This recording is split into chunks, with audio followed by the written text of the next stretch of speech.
Structure the lies and tell the truth. The truth is that Hamas still has thousands of armed terrorists in Gaza. It vows to repeat the savagery of the October 7th massacre and to do so again and again and again. It openly professes its goal to destroy the state of Israel. It subjugates Gazans. It steals their food. It shoots them when they try to move to safe zones. And I think it's instructive that now many Gazans are fighting back. They're begging us, they're begging the world, free us, and free Gaza from Hamas. No nation can accept a genocidal terrorist organization, an organization committed to its annihilation, a stone's throw from its citizens. Our goal is not to occupy Gaza. Our goal is to free Gaza, free it from Hamas terrorists. The war can end tomorrow if Gaza, or rather if Hamas lays down its arms and releases all the remaining hostages. Gaza will be demilitarized. Israel will have overriding security responsibility. A security zone will be established on Gaza's border with Israel to prevent future terrorist incursions. A civilian administration will be established in Gaza that will seek to live in peace with Israel. That's our plan for the day after Hamas, and let me summarize it. 5 principles for concluding the war. 1, Hamas disarmed. 2nd, all hostages freed. 3rd, Gaza demilitarized. 4th, Israel has overriding security control. And 5, launch terrorist attacks against Israel. That's what we want to see in Gaza. So it's neither Hamas nor the PA. That's our plan. Given Hamas's refusal to lay down its arms, Israel has no choice but to finish the job and complete the defeat of Hamas. Now, we've done a great deal, 55% of Gaza under Israeli control, military control. But we have 2 remaining strongholds, okay? Gaza City and the central camps in the Muasi. That's roughly, it's schematically presented here, but it's fairly accurate. Last Thursday, Israel's Security Cabinet, instructed the IDF to dismantle the 2 remaining Hamas strongholds in Gaza City and the central camps. Contrary to false claims, this is the best way to end the war and the best way to end it speedily. We will do so by first enabling the civilian population to safely leave the combat areas to designated safe zones. In these safe zones, they'll be given ample food, water, and medical care, as we've done before. And again, contrary to false claims, our policy throughout the war has been to prevent a humanitarian crisis, while Hamas's policy has been to create it. Since the beginning of the war, Israel has let in close to 2 million tons of aid. I know of no other army that has enabled such aid to go to the civilian population in enemy territory. Now, if we had a starvation policy, no one in Gaza would have survived after 2 years of war. But our policy has been the exact opposite. We let in, as I said, almost 2 million tons of aid and sent millions of text messages, millions of phone calls to Gazans to get out of harm's way. Yet in the last few months, Hamas has violently looted the aid trucks meant to get to Palestinian civilians. They deliberately created a shortage of supply. And the UN consistently refused, until recently, to distribute the thousands of trucks that we led into Gaza through the Kerem Shalom crossing. So our problems, we've had tons of uncollected food rotting on the Gazan side of the border because the UN was and still is unwilling to deliver all of it. Here are the tons and tons and tons of humanitarian aid that Israel, Gazan side of the Kerem Shalom crossing, is just sitting there because it's not distributed.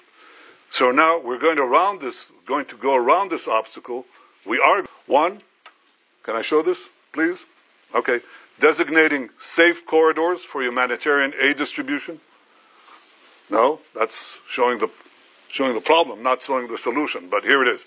First, designating rather safe corridors for aid distribution. You can drive trucks there and you'll be safe. Second, increasing the number of safe distribution points managed by the Gazan humanitarian foundations. And 3, airdrops. That's airdrops done by the Israeli Air Force, and we're inviting others to join us. The result has been a humanitarian surge which we're coordinating with President Trump and his team, and hundreds of trucks have gone in recent days. This is preventing hunger, but it's not prevented the global campaign of lies that we have all witnessed. So in Gaza, despite Hamas's obstacles, 2 million people are now getting access to humanitarian aid. But I'll tell you who isn't. The only ones that are being deliberately starved in Gaza are our hostages by these Hamas monsters. And look at the Hamas captor. Look at the difference. He's eating, and he's eating well. The purpose of this news conference is to puncture the lies and spread the truth, but that distortion has been propelled around the earth, almost the way that the Jewish people were maligned in the Middle Ages. Every massacre of the Jewish people was preceded by massive vilification. We were said to be spreading vermin to Christian societies. We were said to be poisoning the wells. We were said to slaughter Christian children for their blood. And as these lies spread around the globe, they were followed by horrific massacres, pogroms, displacements, finally culminating in the worst massacre of them all, the Holocaust. Today, the Jewish state is being maligned in a similar way. Everything that I told you could be verified easily, but it hasn't. And the international press has bought hook, line, and sinker Hamas statistics, Hamas claims, Hamas forgeries, and Hamas photographs. For example, these 3 children. The first one is Osama, a genetic disease that damages the lungs and digestive system. It makes it hard to absorb nutrients and gain weight. Okay? So Israel facilitated Osama's travel to Italy, where he got the medical aid that transformed his position. The second one is Abdul Qadir al-Fayumi. He suffers from a genetic neurological disorder, spinal muscular atrophy, a degenerative condition that causes muscle wasting, weakness, and severe weight loss unrelated to nutrition. This was the real cause of his frail appearance, not starvation. In fact, he was treated in Israel in 2018, not starvation. In fact, he was treated in Israel in 2018. Doesn't help because it's a congenital disease and it defies most treatment at least. The third one is the most celebrated one.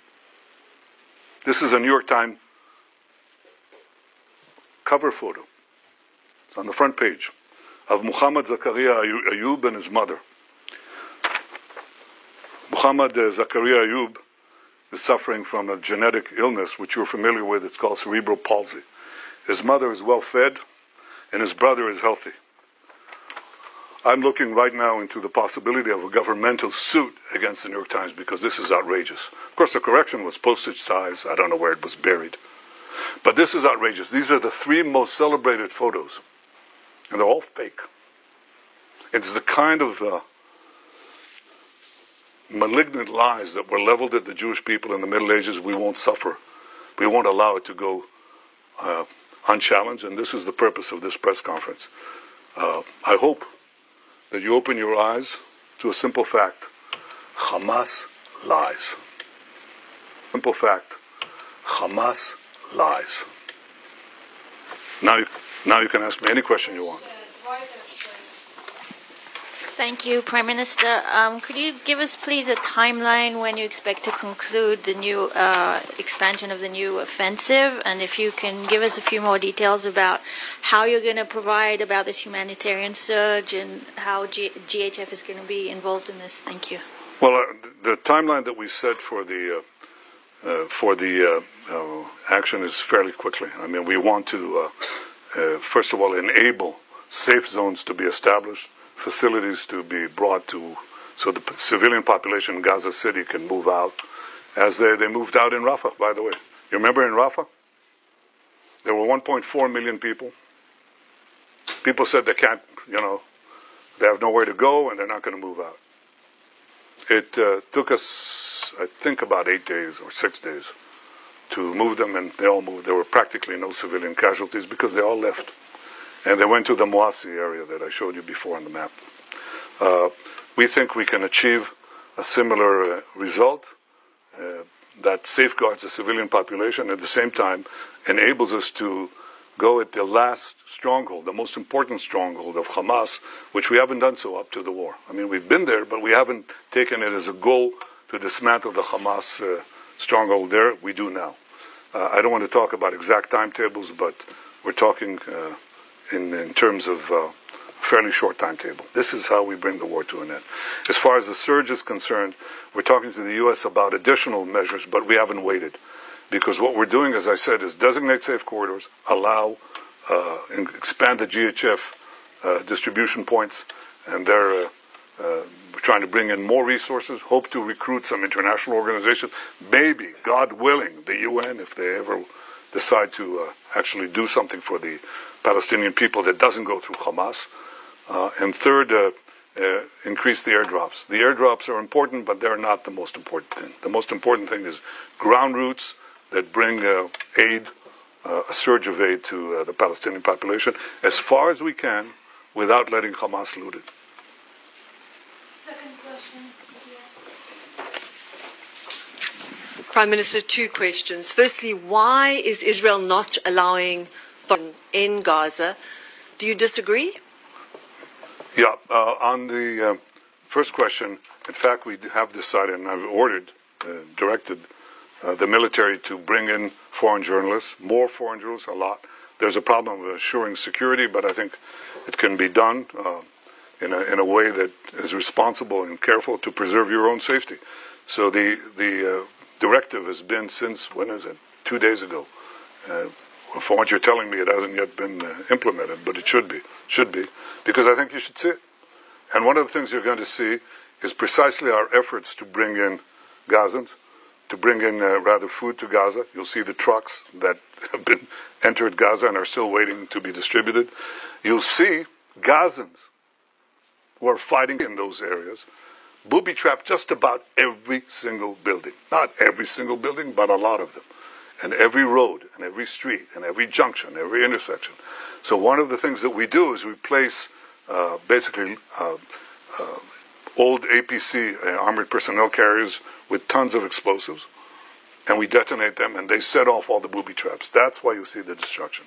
And we do similar things in the tunnels. The tunnels, these terror tunnels, we put TNT in them, and we detonate that after people have left. But they're under buildings, so the buildings collapse. That's why you see destruction. You see destruction not because we go after civilian populated areas, but in fact areas that have been cleared of civilians and are still rife with terrorists. And that's how we've been able to reduce actually the civilian casualties and increase, of course, the terrorist casualties. I very much appreciate President Trump's support through this entire seven-front war, his magnificent cooperation in the battle to stop the existential threat from Iran, his support throughout, and his support now. He says two things. He says all 20 hostages have to be released, and he says Hamas should not be there. And I think that he, like me, he recognized the fact that there have been deprivations in Gaza caused by Hamas. Hamas has been the cause of that. And what we have to do is overcome it. So we're working together to overcome it. Thank you, Prime Minister. Is Israel proceeding in the belief, in the understanding that it can and will recover all 20 hostages alive militarily? Or is it proceeding in the belief or understanding that conditions of their captivity, Hamas strategy, will make that impossible? Look, my goal is to get all of the 20 out alive, and also all the ones who are not alive. In the beginning of the war, we were told by a very senior commander, he said, look, we have to get used to the idea that we're not going to see even one of them alive. And I disagreed. I said we'll get most and possibly all of them if we apply judiciously both military pressure and political, diplomatic pressure. So far, out of 255 hostages, we got 205 out, of which 148 are alive. 148 are alive.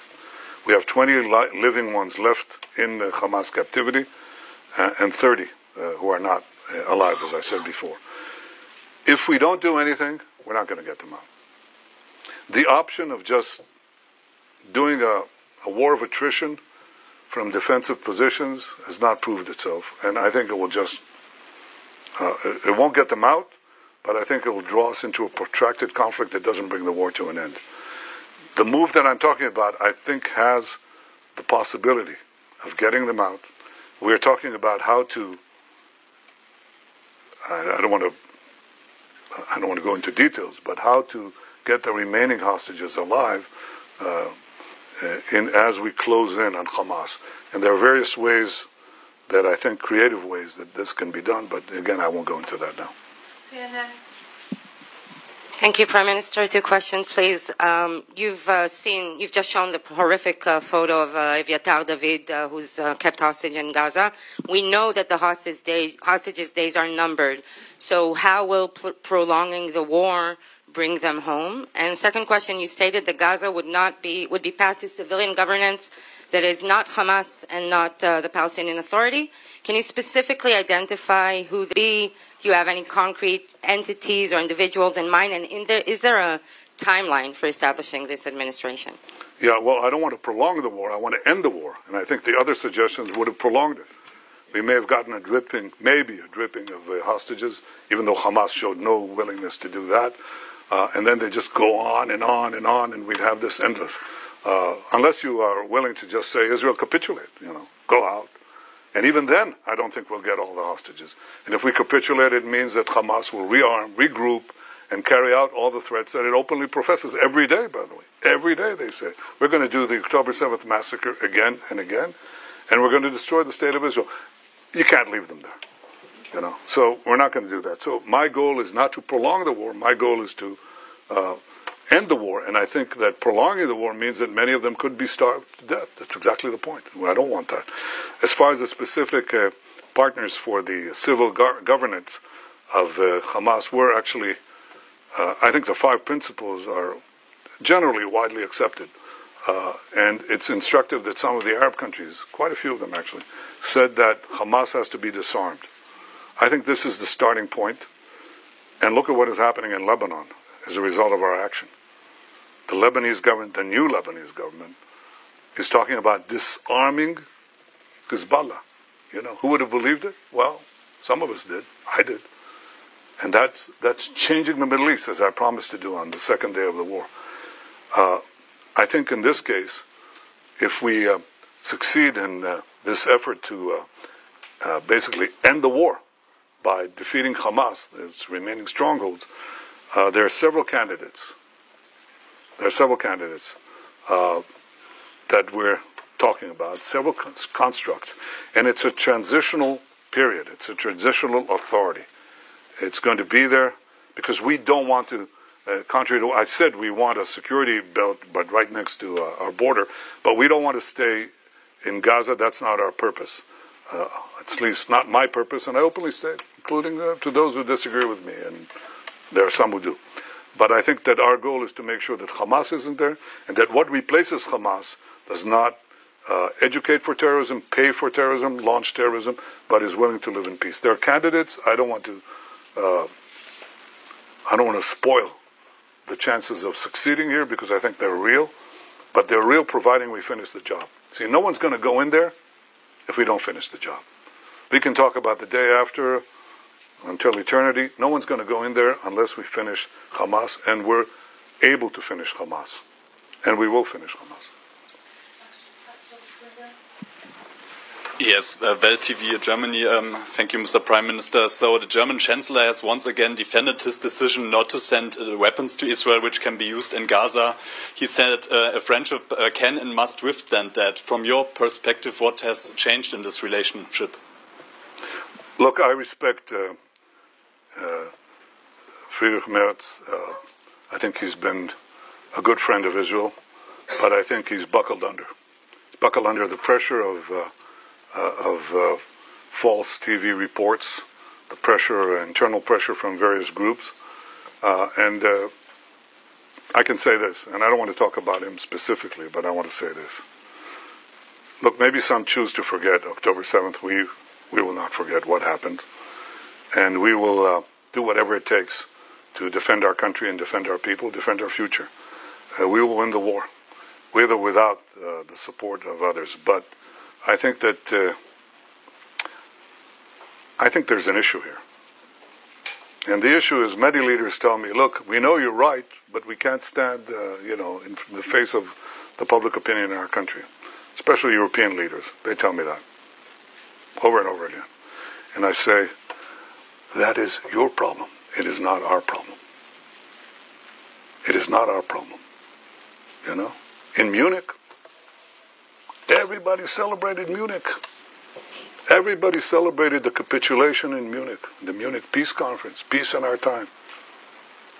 Okay? And everybody lambasted Churchill who opposed it. So what? The difference now is maybe they thought then that there was a real chance for peace by succumbing to the Nazis. But I don't believe anybody seriously thinks that now. And we're facing neo-Nazis. You know, Chancellor Merz's predecessor was here, okay?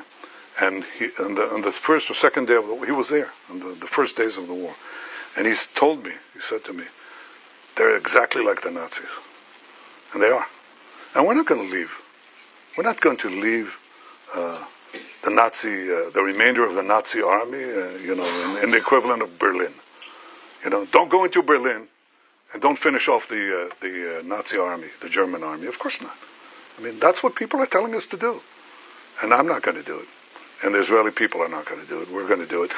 And we have enough criticism within, but the majority of the people, if you really check it, the majority of the people say, that's a result we can't afford if we want to live here.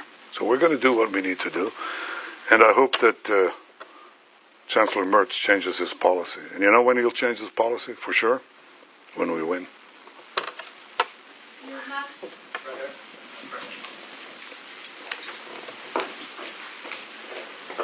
Thank you. Thank you, Prime Minister. You talked about the seventh front battle. There's an eighth front war. Is Israel winning or losing this war? And also, have you spoken with President Trump since the Security Cabinet approved this plan? If so, can you share some of the details of that conversation? If not, do you plan on speaking with him at some point soon? And is he planning to also come to Israel at some point? Well, I suggest you ask him that. But I haven't spoken to him since next day. Yes, I intend to speak to him very soon. You asked about, sorry, could you repeat the first part of your question? The first part was about the propaganda. The propaganda? No, I think that we've not been winning it, to put it mildly. I think there are vast forces that are arrayed against us. Among other things, the algorithms of the social network that are driving a lot of everything else, you know.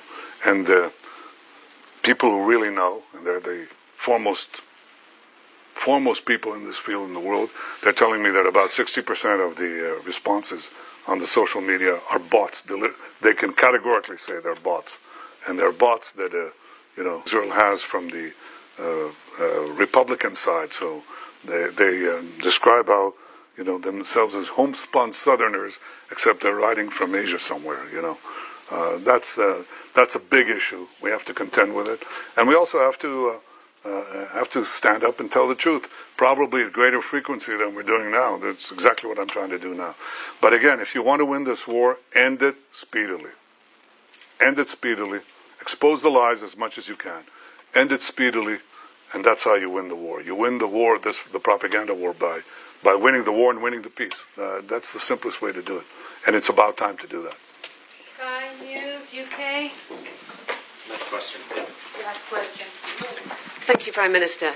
Given what the IPC says is the unfolding spectre of famine in the Gaza Strip, would you accept that your 11-week blockade, complete blockade on Gaza, played a role in that?